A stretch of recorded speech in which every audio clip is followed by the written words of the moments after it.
Ladies and gentlemen, good day and welcome to the Q1 FY22 results conference call of Borosil Renewables Limited, hosted by Axis Capital Limited. As a reminder, all participant lines will be in the listen-only mode, and there will be an opportunity for you to ask questions after the presentation concludes. Should you need assistance during conference call, please signal an operator by pressing star then 0 on your touchtone phone. Please note that this conference is being recorded. I now hand the conference over to Mr. Sumit Kishore from Axis Capital. Thank you, and over to you, sir. Thank you, Margaret. Good afternoon, ladies and gentlemen. I am Sumit Kishore and I cover India industrials, power and infrastructure sectors at Axis Capital. On behalf of Axis, I am pleased to welcome you all for the Borosil Renewables Q1 FY22 earnings conference call. We have with us the management team of Borosil Renewables, which is represented by Mr. P.K. Kheruka, Executive Chairman, Mr. Ashok Jain, Whole-Time Director, Mr. Sunil Roongta, Chief Financial Officer. We will begin with the opening remarks from Mr. Kheruka, followed by an interactive Q&A session. Over to you, sir. Thank you very much, Mr. Kishore.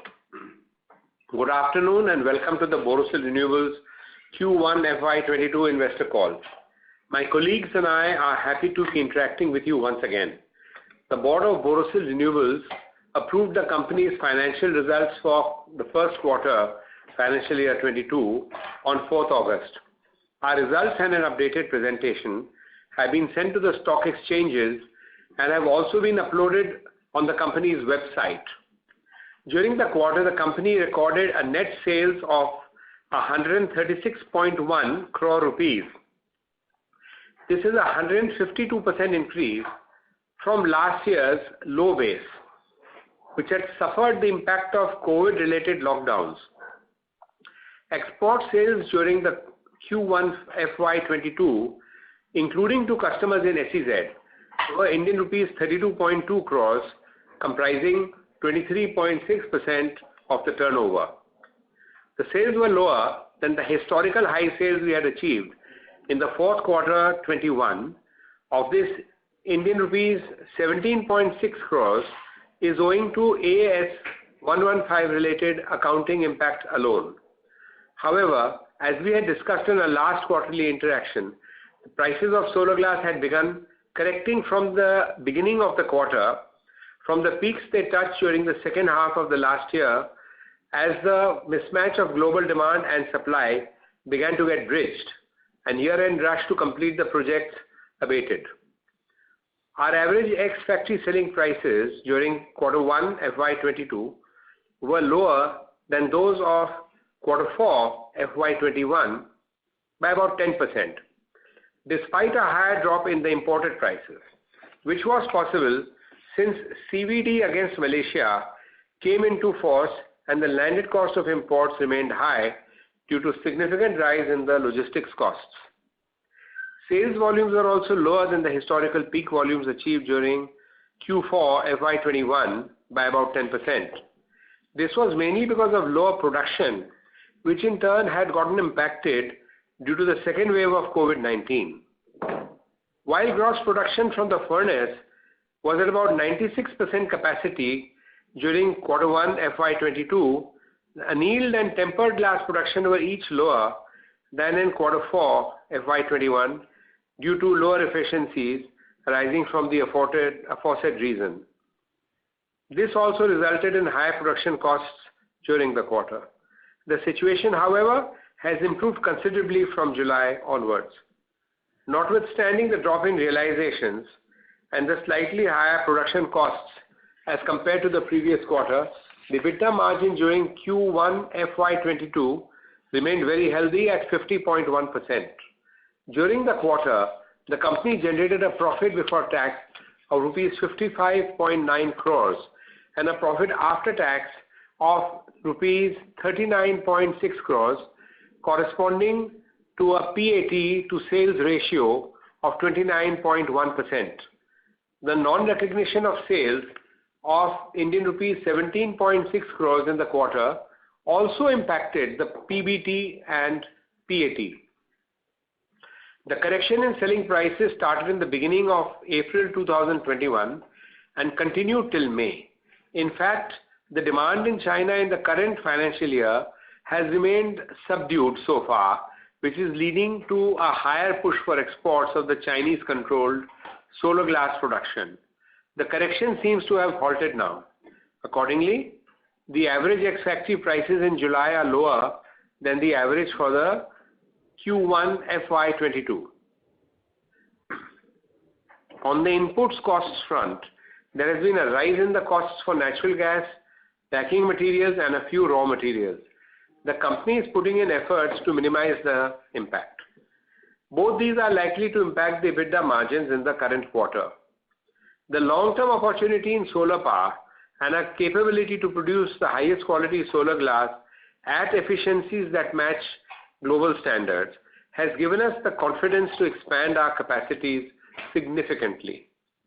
As you are aware, we are currently undergoing an expansion to add a third line, SG3. The company has decided to enhance the capacity of this line from the earlier planned 500 tons per day to 550 tons per day. The furnace will come with a superior design expected to deliver higher efficiency. Meanwhile, there has also been an inflation in costs of steel, cement, and freight, besides higher spend on furnace, building, and production processing lines, leading to a higher project cost. Our overall project cost for the higher capacity of 550 tons per day is now estimated to be about Indian rupees 600 crores. This SG3 line is expected to go into commercial production in the second quarter of FY23. At that stage, the company's capacity would stand enhanced to 1,000 tons per day, that is to say, above 5 gigawatts. The levy of 9.71% CVD on imports of solar tempered glass originating from Malaysia from March 2021 had its positive impact, as this becomes a part of the landed cost of imports while we negotiate our selling prices. The anti-dumping duty against imports from China is valid till August 2022. The company has filed an application with the concerned authority to extend the duty for another 5 years, and the government has initiated investigation.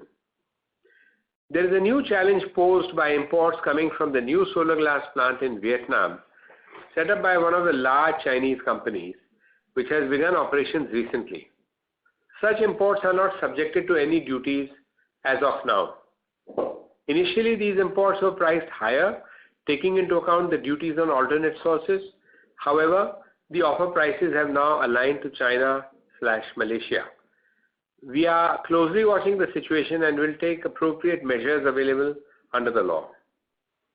While we await the levy of basic customs duty on solar cells and modules becoming effective from 1st April 2022, the safeguard duty of 14.5% has come to an end on 30th July. This may result in increase in imports and pose a temporary challenge for domestic producers of modules. In the meantime, the approved list of module manufacturers, which is known as ALMM mechanism, is being intensified, and it is likely that more demand may be added to the list of segments which mandate use of the module supplied by the manufacturers listed in ALMM. This may to a great extent curb the import of modules. The government has invited bids under the recently introduced PLI, which is a performance-linked incentive scheme, under which additional production of higher efficiency solar modules, cells, and further backward integration will be incentivized. The scheme promotes use of domestically produced components, as the incentives are designed to be at a higher rate in case of use of domestic components. The scheme incentivizes solar module manufacturers to source solar glass and other components from domestic producers. In our view, the country needs to add 25 gigawatts annually to meet the target of 300 gigawatts of solar installations by 2030. The total annual manufacturing capacity of solar modules in India currently stands at about 11 gigawatts.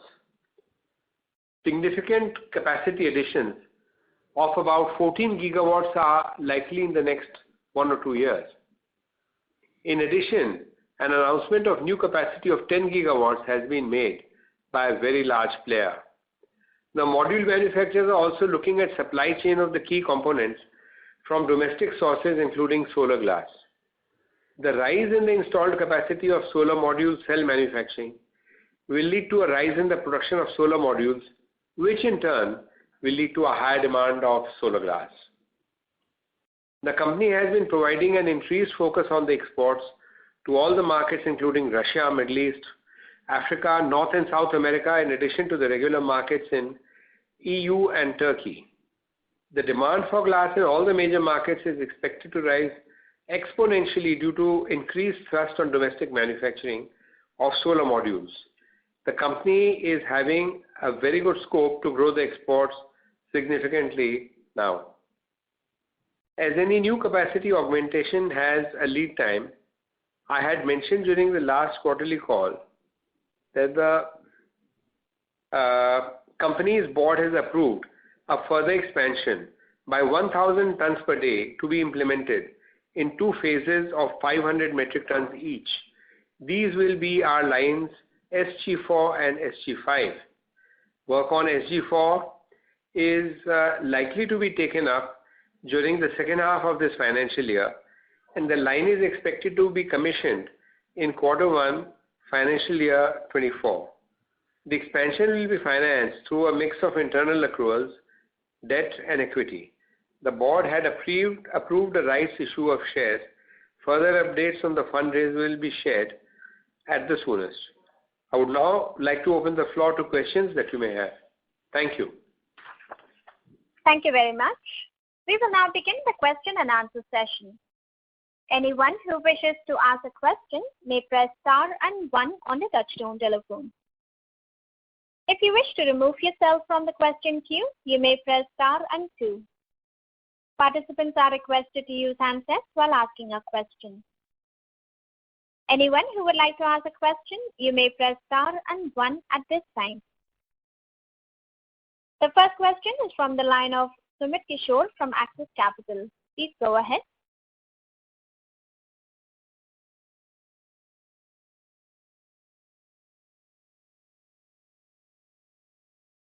A couple of India-based players are looking to set up solar glass manufacturing capacities. So we heard about Asahi India Glass, which has agreed to execute a term sheet with Visakha Group to set up a greenfield solar glass manufacturing plant at Mundra, Gujarat. And even does Adani Group have any ambitions in solar glass? If you could elaborate, that's my first question. So my answer to that is that Adani have been exploring the possibility of manufacturing solar glass for quite a while now. This has been our information, and they have been in dialogue with us as well. Now, they are already manufacturing a large volume of solar photovoltaic modules. I would imagine that the idea is primarily to supply to themselves for their own demand, and part of it might very well be available for sale within the domestic market. Okay. And would you have some comment on the Asahi venture, as well as would RIL make their own solar glass? Because that will be a huge capacity. Yeah, so in case of the Asahi India, they have collaborated with Visakha Industries, which is an associate of Adani. So that plant of Visakha and Asahi put together will be the plant of actually Mundra Solar or the Adani Solar to support their captive requirements. That's how they are looking at this from the angle of ensuring their supply chain. In the case of Reliance, they have said that they would like to go into all the components, and which they may do by themselves, or they may engage somebody, some associates, or they may develop some ancillaries. So we don't know yet how they are planning to move on the solar glass front, but there is a possibility that they may make solar glass because their requirement is also going to be very substantial.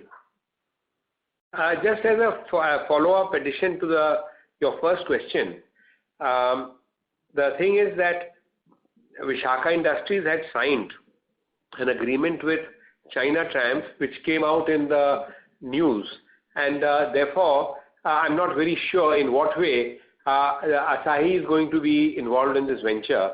So there is no clarity as far as the public is concerned on that. Got it. So the second brief question, the safeguard duty basically saw a sunset towards the end of July, and nothing has been reinstated in its place. So, is there any, do you see China imports rising very significantly for modules and cells for the balance year? And is there any related impact for solar plants? Thank you.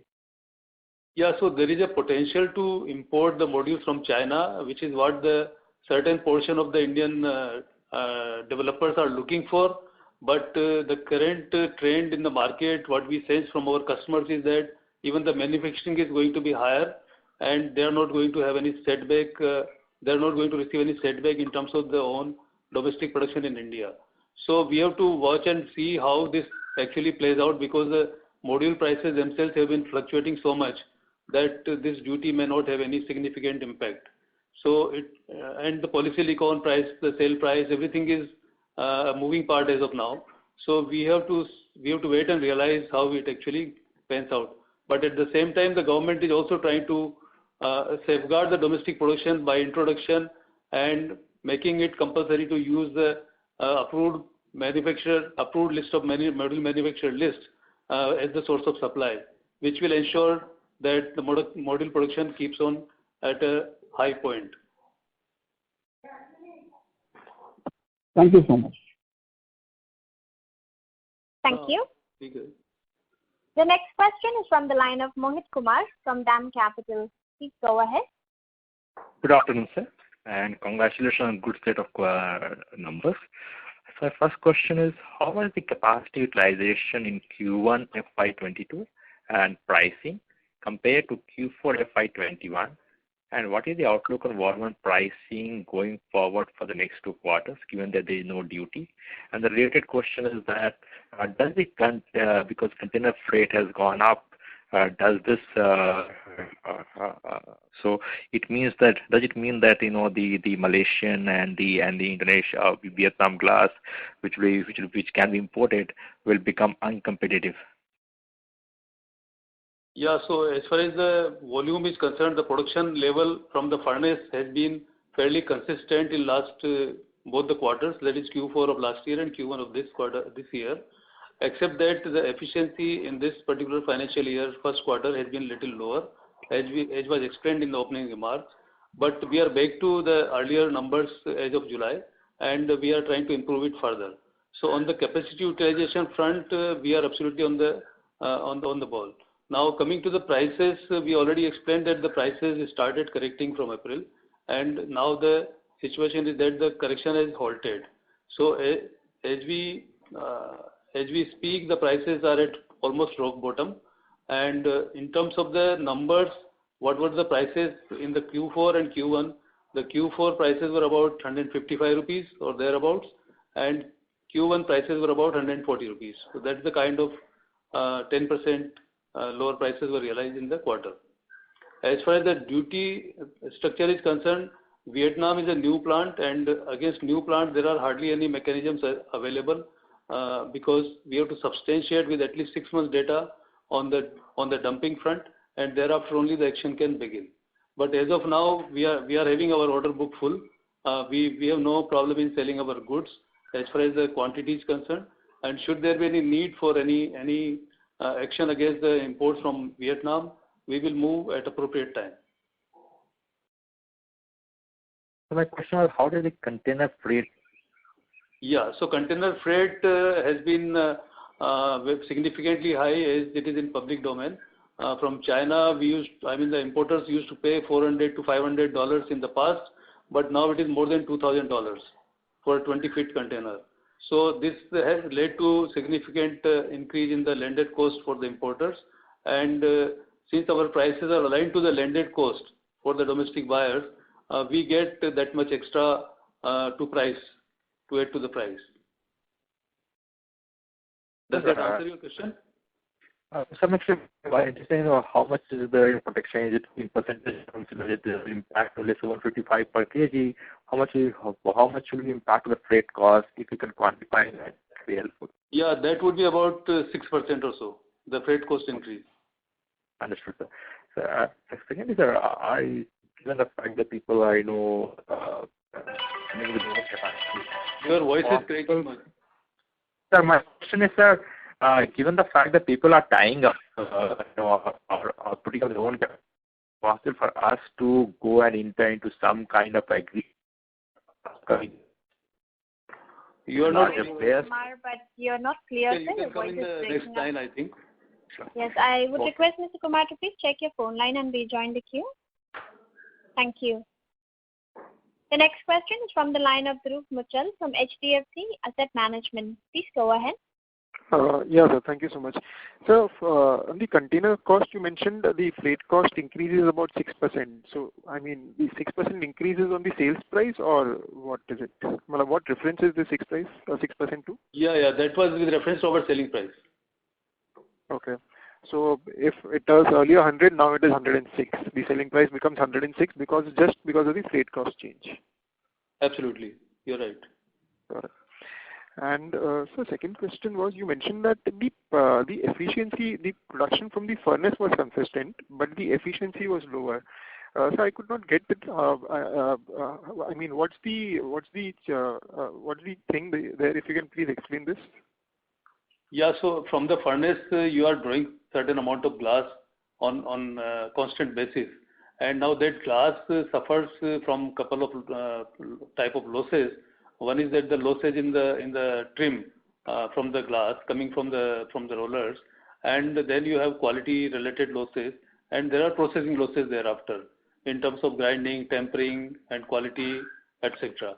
So these losses were higher because of the impact of the COVID also, and because of certain problems in the production. So all these things put together, the production was lower by 10%. Though the gross production from the furnace was there, but it could not be converted to a finished goods sellable because of these losses. Okay, so the ultimate final product related production was down by 10% because of these things. Yeah, that's right. Ultimate product came down by 10%. Okay. So when you are using the furnace to the full, you are spending all the energy already, and all the manpower is already there. And if you have lower production, final production, then your cost is going up. That's what we explained in the remark. Got it. Perfect. And so, by any chance, do you share the sales volume number probably in tons? Because that helps us understand, how your cost of production and how your sales value is moving. A lot of your competitors, at least from China, do share that because it becomes a very helpful metric to, look at the numbers. So the numbers actually are not generally shared by the corporates these days because it's not required, and the sales are actually taking place in square meters where the thickness is different and prices depend on the thickness, and there are various types of glasses even, and then sometimes you have a specific requirement on the glass. So all these things are quite varying, and it could impact the prices. So it's difficult to generalize it. But on an average, we are already conveying that the price was at 100 rupees in the quarter, on an average, for all the thicknesses, all the types of glasses. Got it. And so, last two questions, quick ones. If I look at your gross margin, it has improved to about 91% at this time, which seems very high, if I'm not wrong. What could be driving this? So when you say gross margin, what are you accounting for in gross margin? I'm just taking the RM cost minus the sales price. Yeah, so the RM cost is generally about 21-22%. So it is difficult to imagine that 91% will be gross margin. I don't know how you calculate it. Okay, I'll just check this number. I'll come back. And so last thing is, we have seen a significant increase in the price of imported LNG. LNG prices are significantly higher right now. So just wanted to understand how is your cost will change and how does it impact you? Yeah, you're right. The price of LNG has been running high, and that is true for all the glass manufacturers for that matter.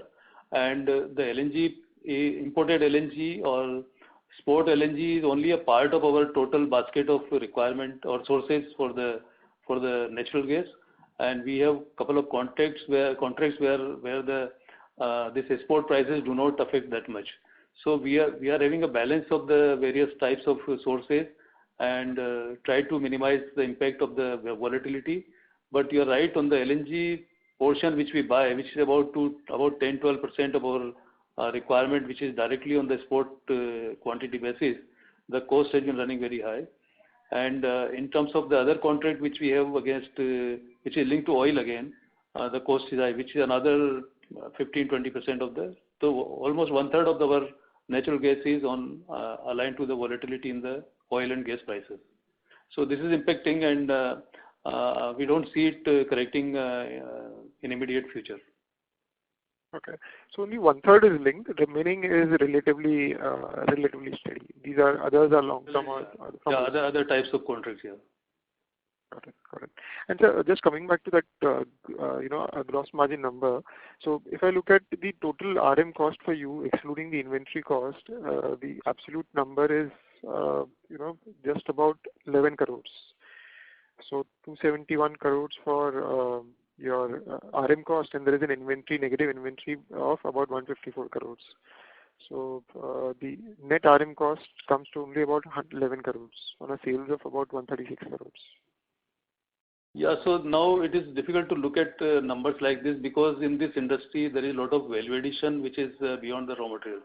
So raw materials traditionally are about 20% to 23% of the total price, and there is a power and fuel, there are employee costs, there are stores, there are repairs, there are natural gas, so many things are there.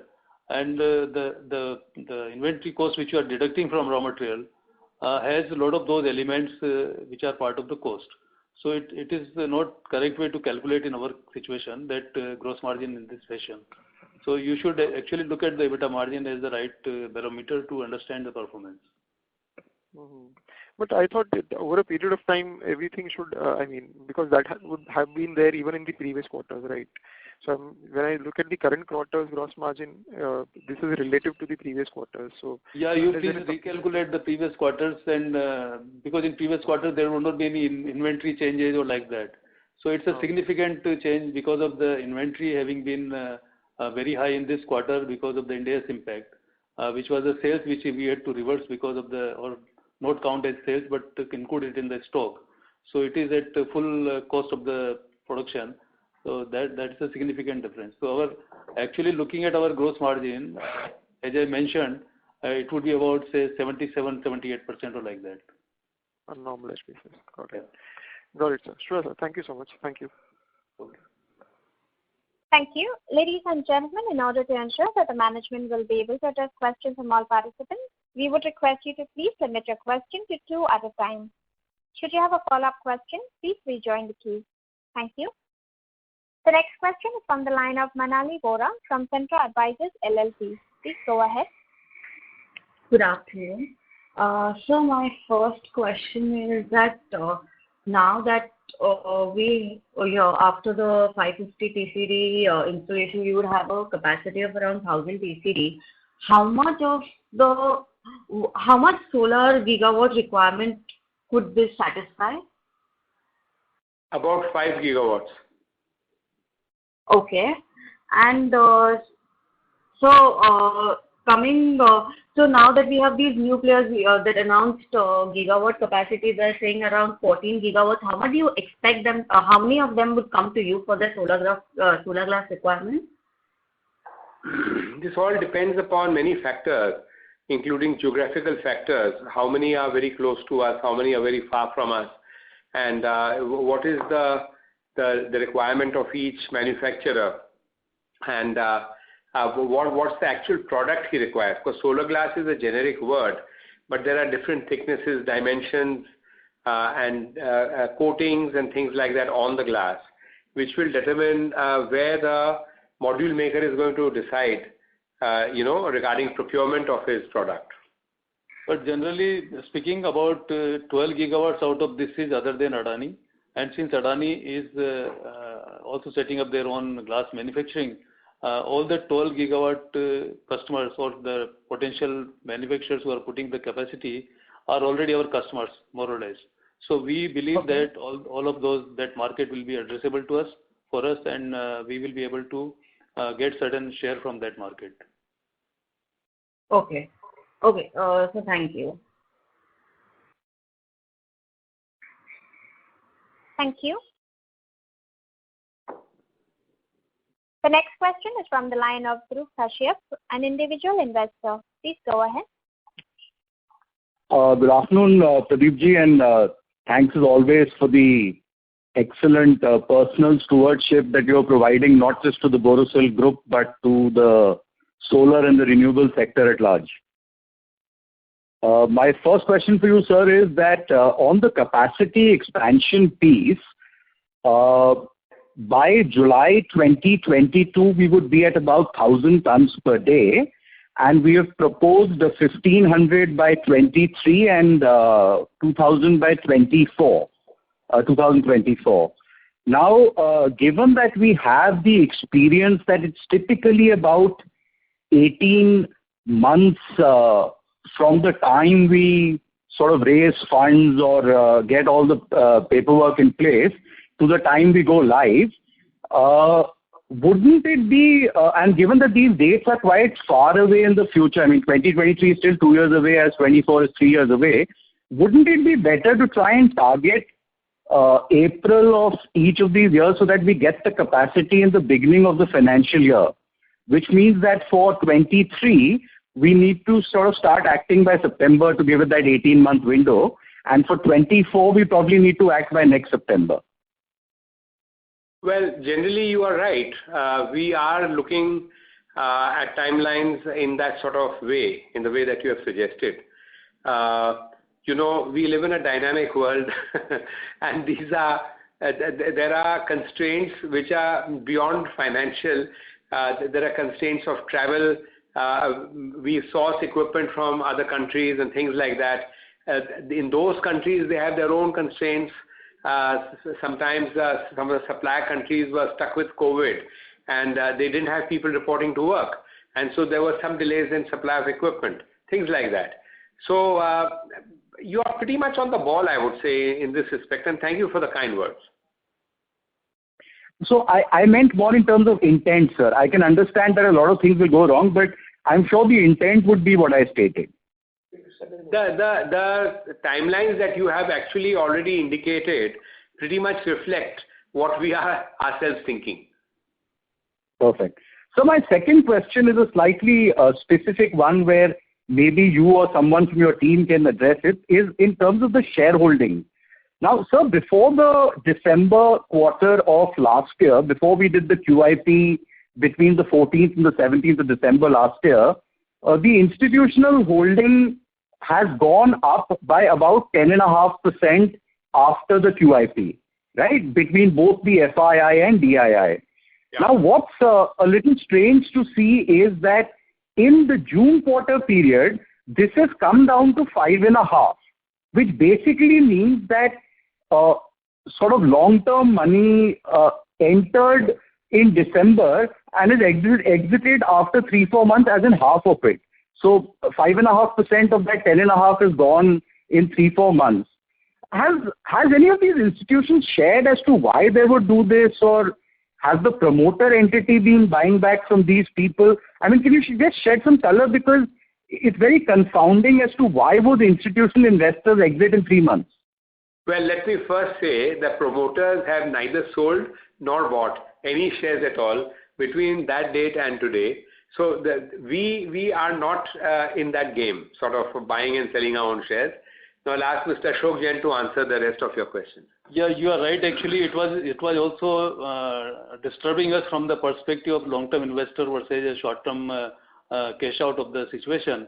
And the prices and the profit was so high probably for those investors, and they decided to do it as a short-term measure.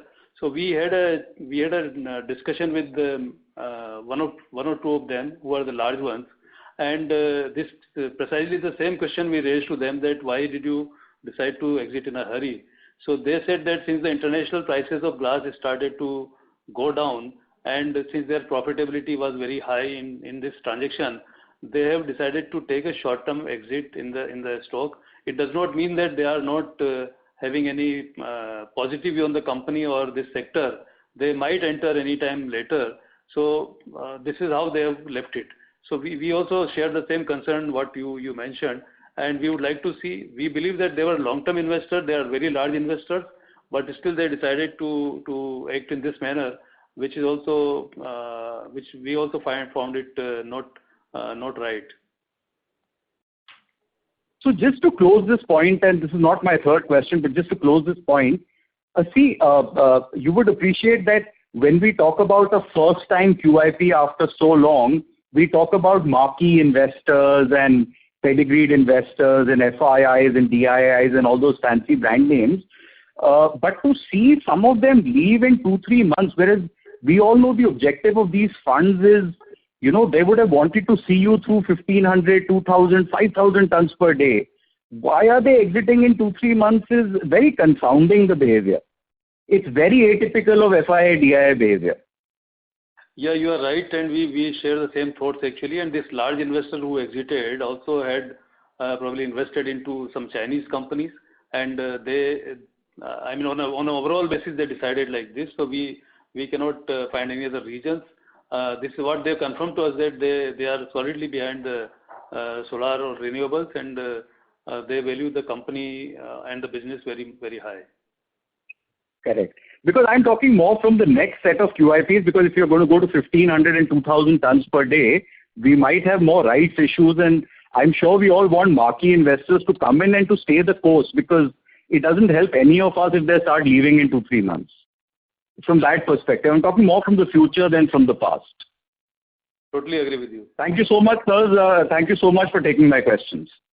And all the very best, sirs. Thank you. Thank you. The next question is from the line of Tushar Sarda from Athena Investments. Please go ahead. Yeah, thank you for the opportunity. One second. Yeah, I wanted to understand this, the capacity which is coming up in terms of solar module, which is on your slide 8. So when you say solar module, is it the glass or is it the whole module which is being put up?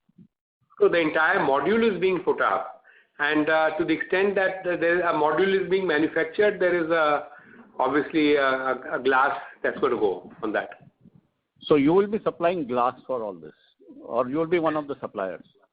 Yeah, we would be a potential supplier to such a module maker.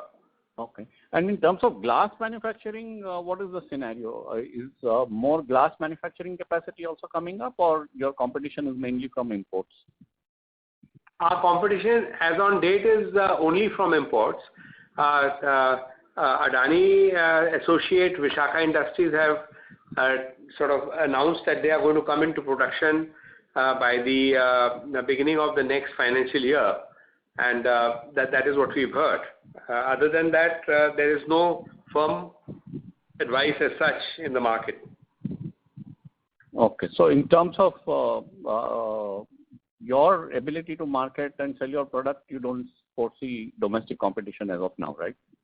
That would be the right understanding. Because we are currently producing 2.5 gigawatts worth of glass, and with the new capacity on, we will be doing 5 gigawatts, and the production in India is much more than that.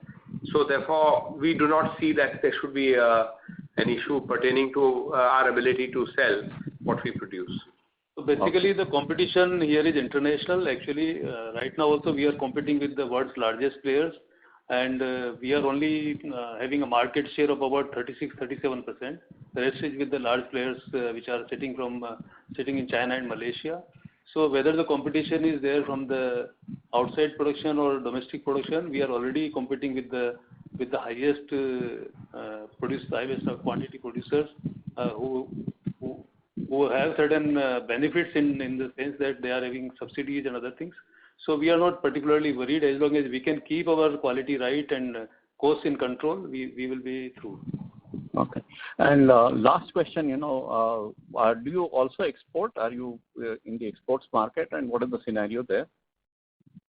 Yeah, so we have been exporting about 16 to 18% of our production, and in the last quarter, which we are discussing, our exports were higher at about 20 to 23%, and that growth was described by Mr. Kheruka in the opening remark that we are expanding our reach to other geographies and other customers, and as the Atmanirbhar Bharat program is running in India, there are similar kind of or other programs running in Europe and the USA also, where they want to incentivize domestic production of modules instead of importing everything from China, Malaysia, Taiwan, and other places. So there is a lot of growth in those markets in terms of the module manufacturing, which also means there is a lot of growth likely to happen in the demand for solar glass. And we already started our outreach in those markets. We have started commercial supplies to many large players who are setting up plants, and we see that as a future potential for the company. Okay. Thank you, sir. You answered the questions very nicely. Really appreciate it. Thank you so much. Thank you. Thank you. The next question is from the line of Nikhil Chaudhary from Chris PMS. Please go ahead. Hello. Am I audible? Yes, please. Yeah. Thank you for the opportunity. Sir, I had just one question. Sir, wanted to understand Asahi being in the automotive glass space, and we have been, for us, it took almost 6 to 7 years to perfect this space.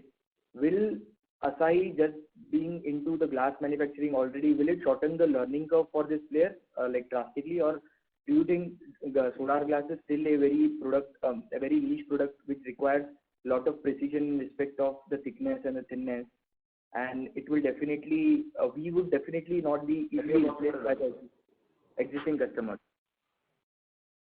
See, Asahi is a very large, well-established international player, and granted it is a niche product, but we can well imagine that they would be successful within a certain period of time to develop the correct product from their facility. All right. And sir, sir rightly explained, 12 gigawatt is excluding Adani. We don't see, we have been really bullish on this solar glass industry altogether, but what threats do you see when all the large players are trying to build their captive capacity, build the capacity for the captive consumption? What sort of threats do we see, or the market is large enough for everyone to do? See, as of now, as we said, that we are only supplying 35% of the total demand, which is today's demand.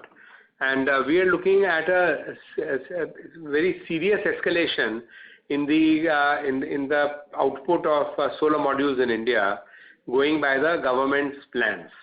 And as such, we do feel, in our opinion, that whatever glass we are planning to make will all be consumed. Got it, sir. Yeah, in addition, we are increasing our exports, which will also be substantially rising going forward as we have more glass available. So we do not foresee a challenge in terms of selling the capacities what we plan. But as has been said, the glass demand has been rising by almost 30-35% on a compounded annual growth rate, which is going to accelerate even further now with all those capacities of module coming into the play, and the government program which has been risen from 100 gigawatt to 300 gigawatt by 2030. So there is going to be certain amount of spike in the demand for solar glass in the country.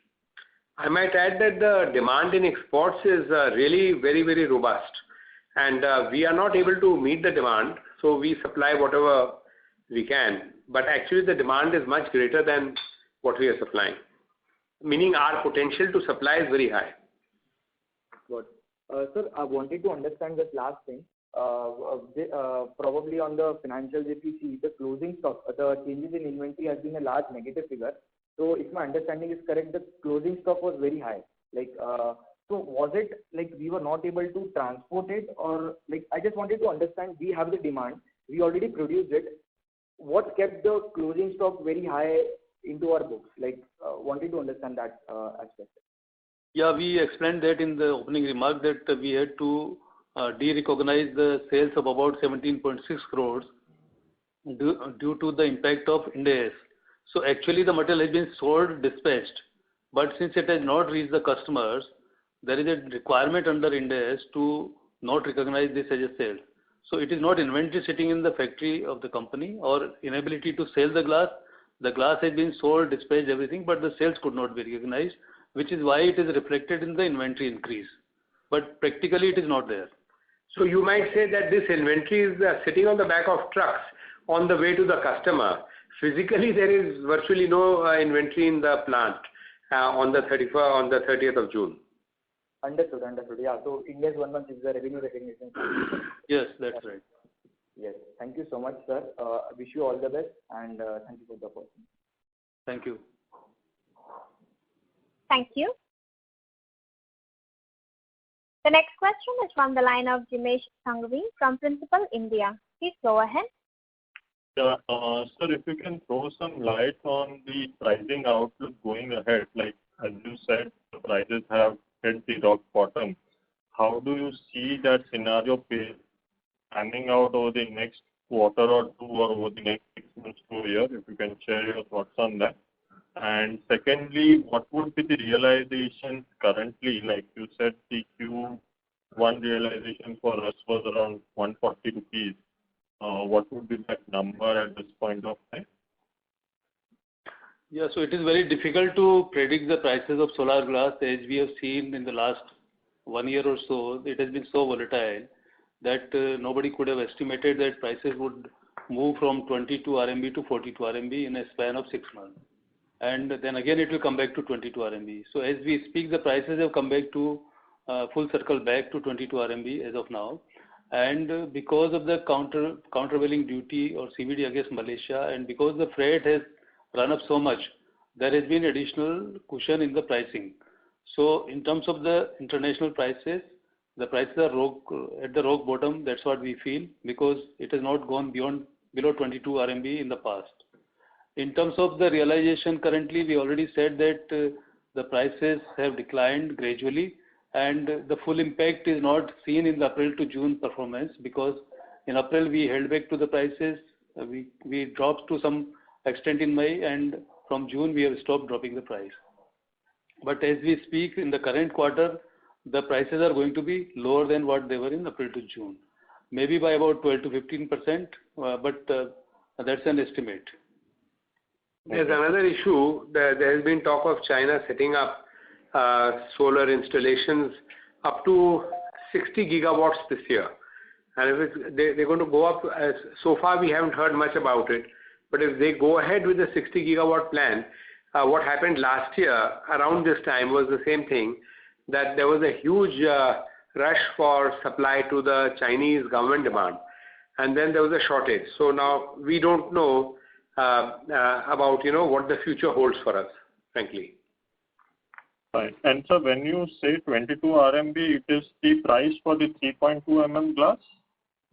Yes, it is the FOB price, but. Okay. Yes. And so from a long-term sustainable basis, what kind of a margin would one expect in this business? Because our margins right now, or EBITDA margins right now, are pretty much on the higher side. So from a long-term sustainable basis, where do you see the margins to settle probably in this business?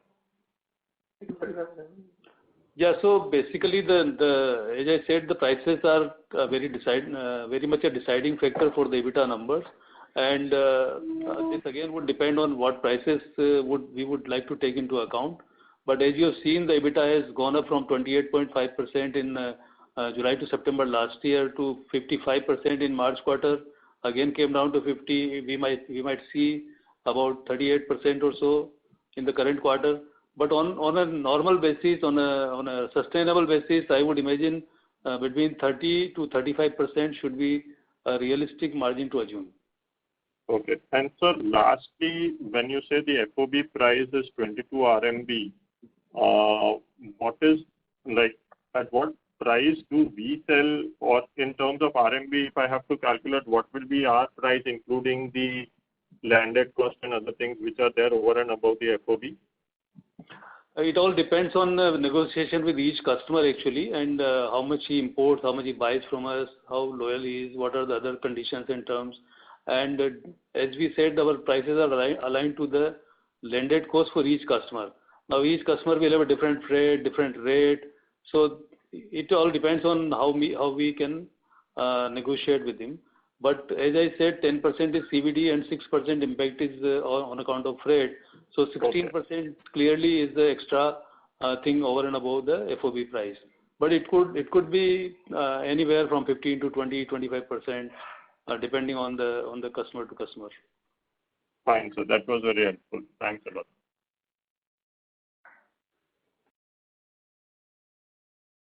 Thank you. The next question is from the line of Charanu Nandukur, an individual investor. Please go ahead. Thanks for the opportunity. I think you have already answered. Just would like to ask once again to get more clarity. Let's say many big players are already announced they will also be manufacturing solar glass and maybe from next year onwards. When they start doing, and like how many years or months it will take for them to make a loss-free product or get the accuracy? Like will it take 6 months, 1 year, or how is that? I don't think it is appropriate for us to answer that question. We took a long time. I can only speak from our own experience. We took a long time, and when we were out in the market selling glass, people were buying a few pieces of glass, making modules with it, sending it for certification, getting it approved, and coming back and then placing orders for larger volumes from us. That is what the protocol is, or that is what the law demands. Now, if somebody else does something else, I don't know. But the first year can be very painful. It was very painful for us, I can certainly say that. But I would not like to speak on behalf of anybody else. Yeah, sure. Yeah. And one more question. So right now, there are many players, model manufacturers, they announced bigger capacity and expansion.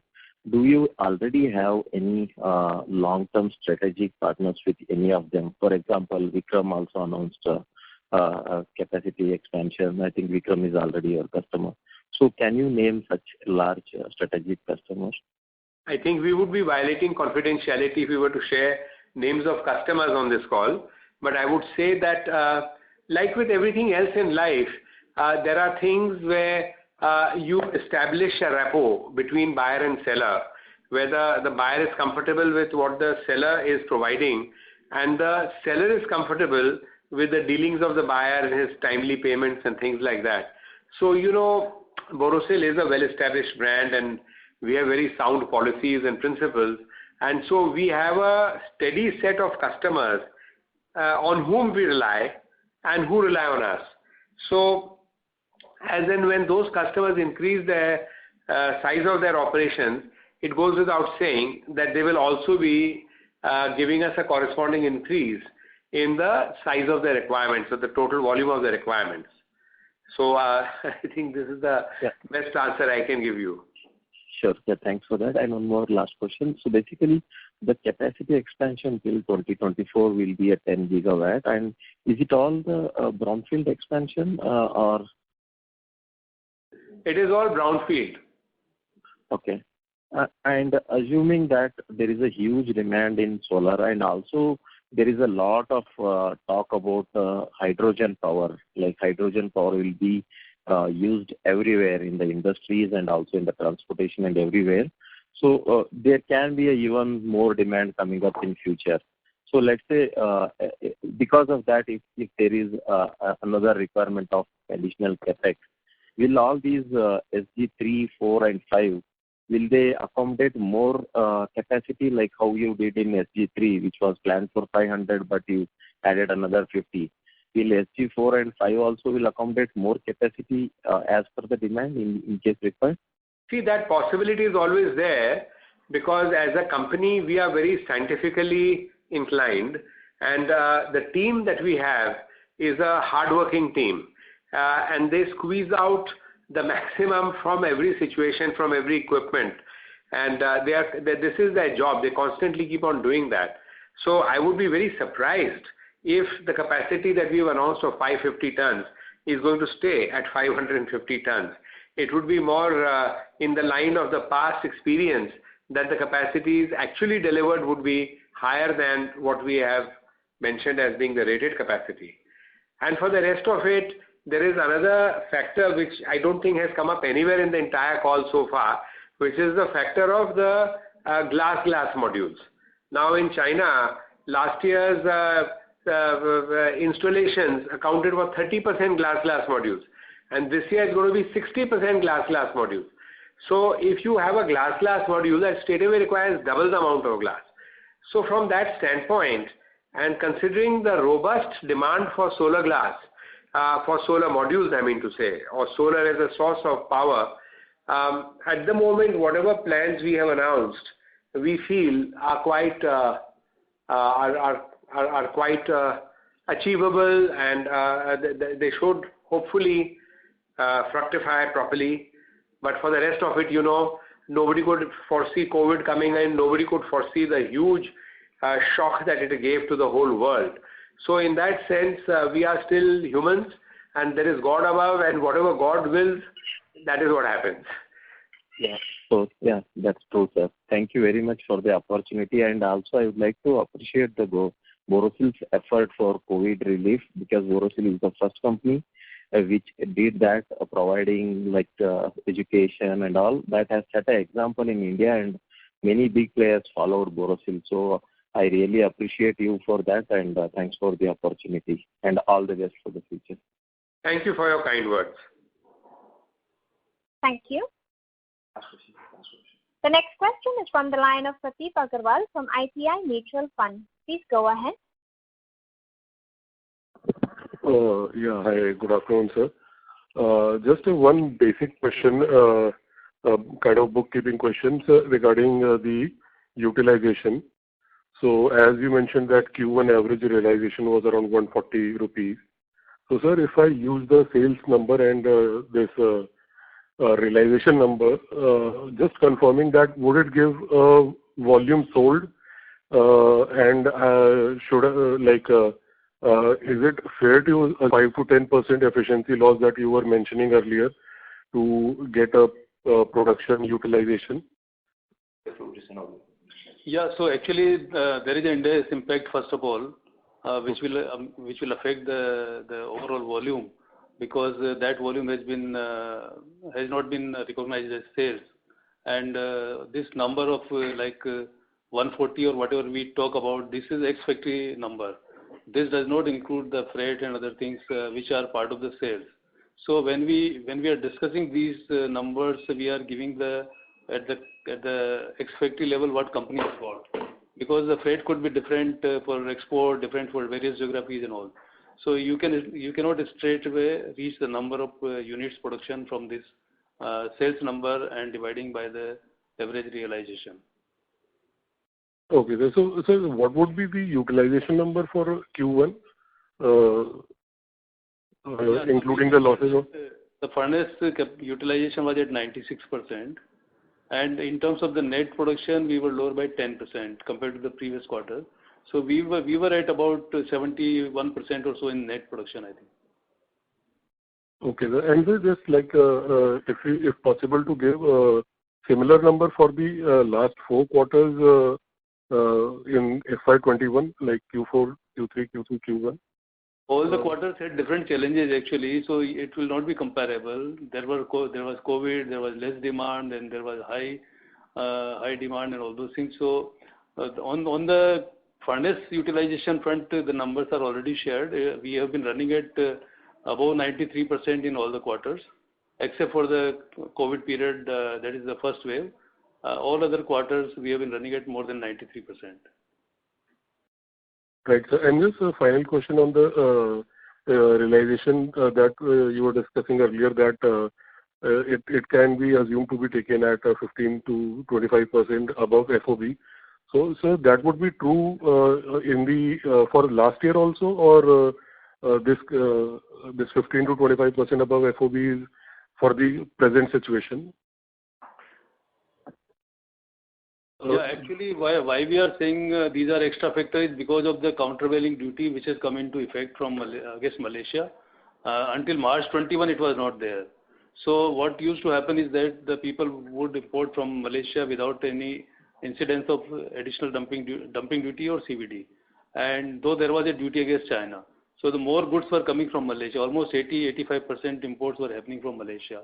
So that benefit was not available. And the freight was normal until say 6 months back. So the freight impact also has been very peculiar to the current situation. So these two are additional factors, which is why we have highlighted. So basically, before 6 months, our prices would be